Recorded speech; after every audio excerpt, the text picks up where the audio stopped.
everyone. Human growth hormone is a 191 single-chain polypeptide and helps to promote growth in all parts of the body. It is present in both adolescents and adults. It has a vast amount of responsibilities, including bone elongation, and it contributes to metabolic rate. The process of the formation of the human growth hormone starts in the hypothalamus, which secretes growth hormone releasing hormones to stimulate the pituitary gland.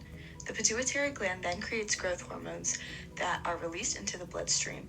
Cell communication occurs in two major points throughout this reaction: when the growth hormone releasing hormone attaches to the receptors in the somatotrope, and when human growth hormones attach to receptors in different organs of the body. Here is the human growth hormone, also known as somatotropin, looks like. The initial molecule.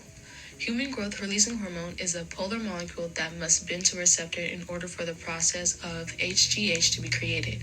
There are cases in which the body produces too much HGH, and conditions can arise. As the growth hormone releasing hormone travels from the hypothalamus to the anterior pituitary gland, it moves towards the receptors embedded in the somatotrope. The somatotrope responds to the cell reception by producing human growth hormones. On average, the somatotrope produces 1 to 2 milliliters of growth hormone a day.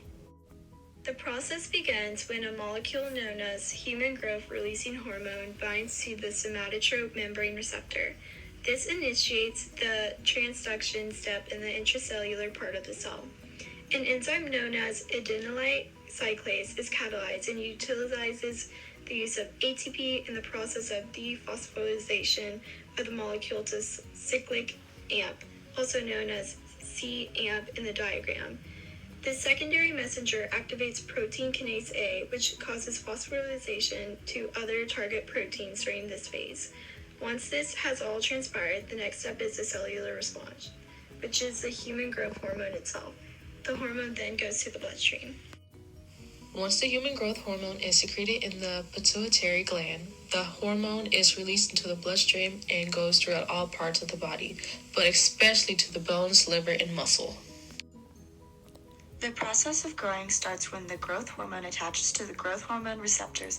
For example, this occurs when growth hormones travel to the liver and bind to their unique receptors. After transduction, the liver creates a cellular response by producing insulin-like growth factor, also known as IGF-1.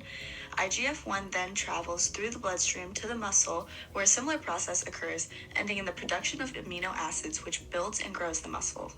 When IGF-1 binds to bone and tissue, it results in an increase in collagen, bone mass, and bone growth activity.